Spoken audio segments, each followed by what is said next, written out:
Hi guys, so I'm using a new angle. Hopefully that is a good angle and you can see me well. I just wanted to share more thoughts on this idea that INFJs have a tendency to confuse the good life with the good type, being a good INFJ being the key to leading a life that's good in the sense of happy and productive and fruitful and meaningful. And then the good type with the proficient type in the sense of using all the different functions proficiently. So this is not something that you see only in INFJs, but you do see that in INFJs. And there's this idea that basically it's kind of like an if clause, you know, and the if clause goes like something like this.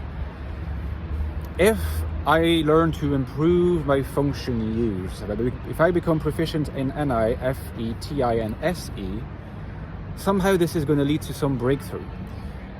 And by breakthrough, we can easily interpret something like, I will be finally a happy person because I will be a good instance of my type. Somehow I will be a happy person. It's not phrased like this, but the underlying meaning is quite clear.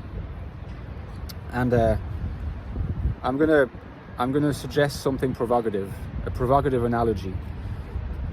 There's awfully striking resemblance between that if clause and another if clause that dates back to very early childhood, back when, actually, in fact, we don't remember that phase of our childhoods. It starts happening before age 3, and we don't have memories of those times. Nevertheless, it's been well established that that if clause exists and is the source of neurosis. Okay. And undeniably, there is something neurotic in what I just described, if I improve myself. You know. But the if clause of early childhood is basically, if I improve myself, if I learn to be a better boy or a better daughter,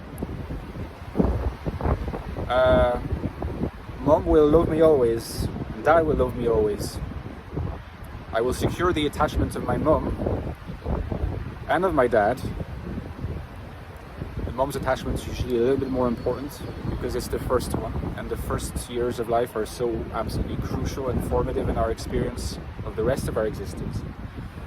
The child is scared, you know, the child is so dependent, and they are extremely sensitive to signs that their mother or their primary caregiver, let's say, may not be available as quickly as they want to, or may abandon them. And that is so scary that they tend to interpret the situation as, I am the one who's not good enough, but I can change. It's much more reassuring to the child to reason that they can change, right, in order to win mother's affections, than to have to assume that the mother may or may not change in her affections, because they have no control over that. As a child, you have no control. So it's more reassuring to think that you can change, but it's also the source of neurosis, because from the moment that you think that you can change, that you decide that you can change, you can improve for the better, well, you're already in neurosis. You're already saying, I might not be capable of getting better. You're already not happy with yourself, and you're already struggling with self-esteem and self-acceptance. And so we find the exact same theme is in the desire that you see in a lot of people, and INFJs are included in this. I speak mostly to the INFJ experience, which is why I'm focusing on the INFJ, but this really is a neurotic challenge that has a translation into the vocabularies of all of the different types. If I improve my use of the cognitive functions, I will be a better INFJ. If I am a better INFJ, I will be happier. What's the missing part in this if-then type of reasoning? Well, the missing part is I will be more lovable. And I will be happier because I'm more lovable. But that's exactly the same as, you know, if I feel like my mom and my dad don't love me, it's because I'm not lovable. So I'll make myself more lovable so they will love me.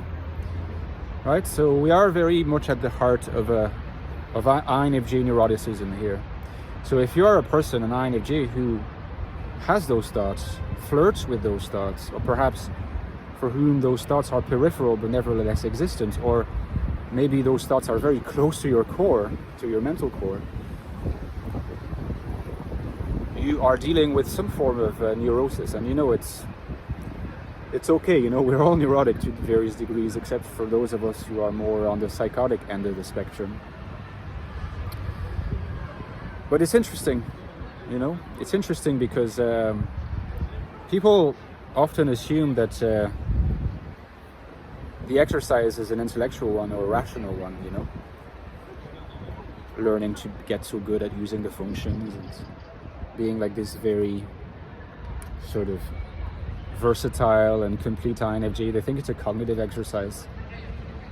In fact, it's 120% emotional. It's 120% about wanting to be loved. So I will leave you with these reflections. I feel like this is a nice way to end the video. Don't forget that I've written a book called The Ecstatic Soul, which is my first book on the INFJ, on a new look at the INFJ personality, which is all about the INFJ mind and what's it like to think like an INFJ and to experience the world as an INFJ. It's the deepest look into it that you will find online. It's helped a lot of people, so I recommend you check it out. Links are below. As well as its sequel. Usually I introduce it first, which came out last year, The Infinite Soul, INFJ Life in the Modern World. It takes the INFJ of the first book into the world, this world here, that we often see as kind of hostile and scary, and it looks at how we can navigate it and find purpose, meaning, and value as INFJs. It's also helped a lot of people. Check the reviews and get it if you're interested. Don't forget, guys, that I have a Patreon page. My work depends very much on your kind generosity. I could not do it without you. I could not support my work on this channel without you, so please consider supporting me on Patreon. The link is below. You get some really cool perks, like access to our special Discord server only for patrons. There's already a nice community of ourselves there. I'm there pretty much every day. You can interact with me there and with the others. And you get bonus videos every 2-3 weeks that I make for you, in-depth discussions of a topic of your choosing. And there's other perks besides. So hopefully see you there, guys. And talk to you next time. Bye-bye.